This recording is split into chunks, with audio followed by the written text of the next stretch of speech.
I've close to about 3 decades of experience in the industry. I graduated from Tata Institute in my personal management and industrial relations postgrad, and post which started my career with ITC. Been for close to about a decade with ITC, post which I joined a Silicon Valley-based startup called Aztec Software. It was a typical garage startup, so to say, bootstrapped completely from grounds up. But the most interesting part is the startup didn't take off, but for about 1.5 years, it was incredibly successful the first 1.5 years, which probably was a deep-ended technology, and we were one of the pioneers at that point in time in what today you call cloud. In those days, it used to be called application services provider, and we were one of the first to do that. Very deep technology solutions that we were providing in the .com era. Well, probably way ahead of time, and didn't take off, but incredibly, it was an incredibly rich experience. Post which I joined Checkers. Today it's called Genpact. It was GE Capital International Services BPO, which most of you must have heard of. So I was there at almost at the beginning phases of the growth of Checkers. Been there with them for about 6 years, post which they got sold and they became Genpact. After which I was with Syntel, which was again a NASDAQ-listed IT services company. Again, 5.5 to 6 years with them, and post which I embarked on an entrepreneurial journey. So about 2 years, before which, of course, I joined HP later. I dabbled with HR consultancy. We created some HR products and so on and so forth. And after which I, didn't really pursue that because, it was interesting. It was pretty exciting. We did pretty well, but probably it was not, scaling up, or didn't see much of a potential for that. So I'm back in corporate, and today I'm with Mphasis. Close to 5 years with Mphasis.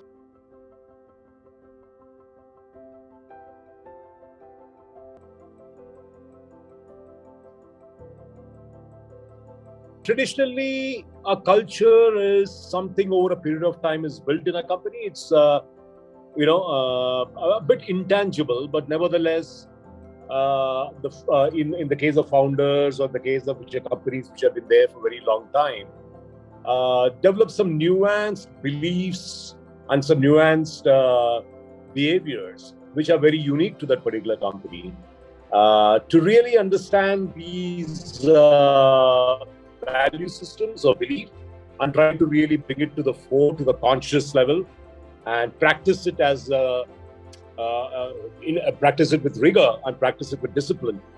Enforces and emboldens that particular culture in a company.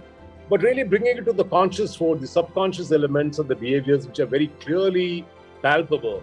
If you're able to measure them and bring it to the, as I said, to the conscious level and make it into a process, embedded into various aspects of your HR systems, whether it's performance management, whether 360-degree appraisals and so on and so forth, it really comes to the fore.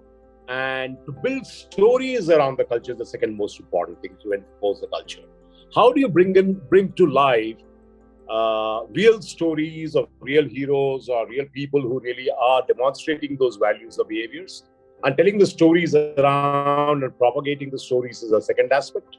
To your question of what is generally ignored is, I would say, the inability to really capture these nuances. At times, typically, top management teams, whether it's CEOs or CXOs, tend to try to reinforce their own beliefs or their own values, saying that, hey, this is the way a company has to behave.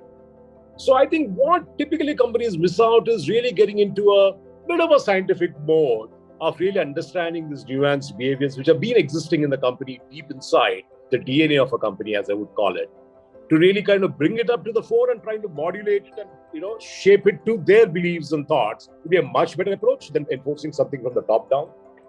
Many people make the mistake of doing that, and that probably is one of the big mistakes many companies and many people make.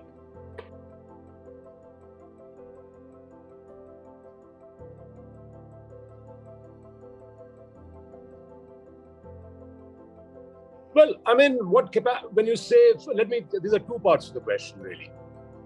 Very clearly, when you do an employee goal setting, very clearly, it's very important that you hyper-personalize those goals in terms of what exactly are the company goals and how are they really matching with the personal goals. And if there's any kind of a dissonance, trying to bring it to align with the company goals is very critical. So it's very important for us to really understand what employee goals are.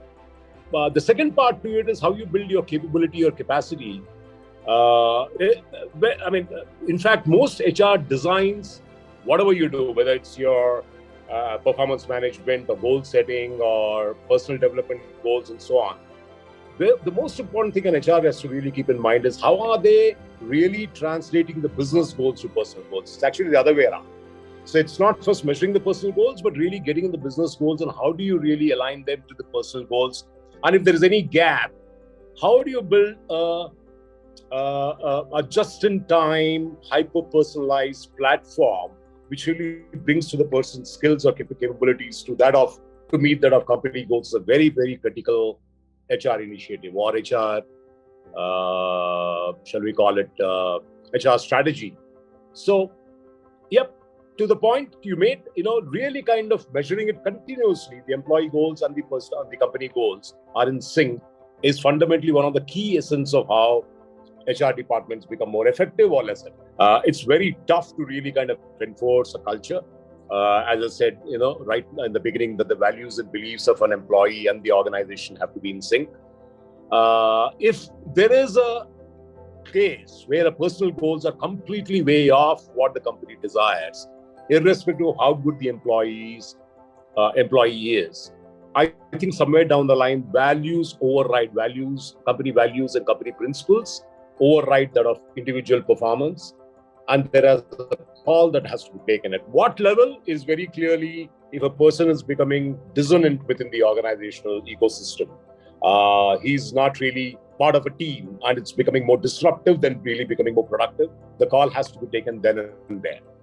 Giving too much of long rope or too much of leeway to what we call individual radicals actually could be detrimental to the overall team members, irrespective, as I said, how meritorious, how critical that employee is.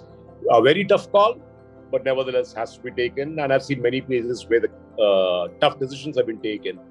Overall, the organization actually prospered or rather, benefited much more than having an employee who's really not fitting within the framework.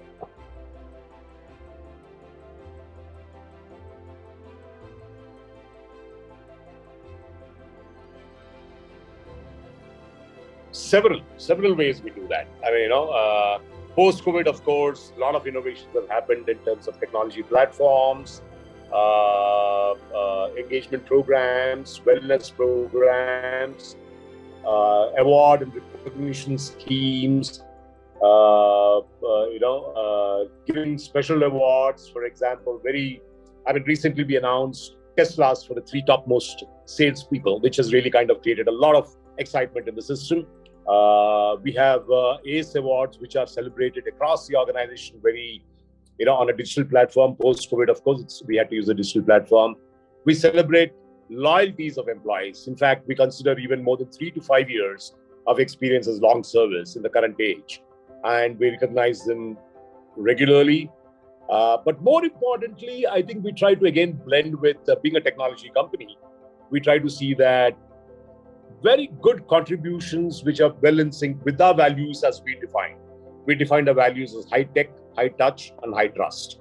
People demonstrate these values, we tell their stories, and people who really kind of value add a lot to the customer, those stories are really spread out. So storytelling is a format of really celebrating heroes is one big way of heroes and teams, not necessarily individual heroes, could also be teams, has become a part of ingrained into our culture. So celebration is a key, storytelling is a key, and various methods of doing it, not just one. Okay, but as I said, various technology platforms, various platforms which we use, various forums we use. These are all absolutely crucial, and nothing is more important than the other. You got to all of them have, all of them keep firing on all cylinders.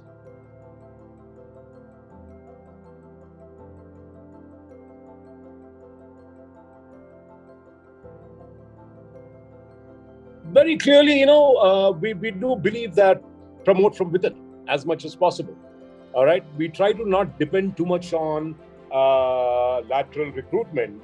What we call the pyramid, the employee pyramid. We very quickly identify the meritorious employees. I did talk about hyper-personalization of HR systems. So we have a platform called Talent Next, right? Where it actually is, for simple way of explaining it, is it's a Netflix of learning. So we don't do classroom training or generalized training and development sessions. We hyper-personalize the individual needs, tailor the needs to the individual requirements, and continuously monitor what we call the learning quotient of the individual. So as a person is acquiring more and more on this platform, we keep recognizing them, in terms of money. For example, we incentivize a lot of certification. And a critical mass of certification very clearly said this person is ready to be promoted to the next level. So it's a kind of very scientific process, if you may, to keep skilling an individual, reskilling an individual, and identifying the learning potential of the individual, and quickly moving him to the next role so that we don't lose him out to the external competition. That surely is there. But given the demand, we do need to have a certain percentage of lateral recruitment, which has to happen because in this current age, attrition and movement of people is much more volatile than 2 years back. So we do depend on a lot of laterals. But again, fundamentally, getting them into key technology areas, engaging them into productive work, one through Talent Next platform. The other platform that we have is what we call Geek Cloud. So when people are free, we use them through a Geek Cloud platform to engage them in various live projects and also earn money. So on a Saturday, Sunday, if a person has nothing much to do, we can put 1 hour of work on this platform.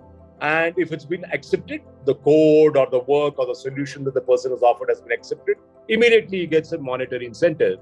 So that's another way of productively keeping engaged, not just doing engagement programs for the sake of engagement, but also engaging productively at work so that there's productivity and win-win situation both for the company and for the employee. So that really engages people, promotes them, skills them. So skilling and learning is the key element on which we anchor our growth of individuals in the company.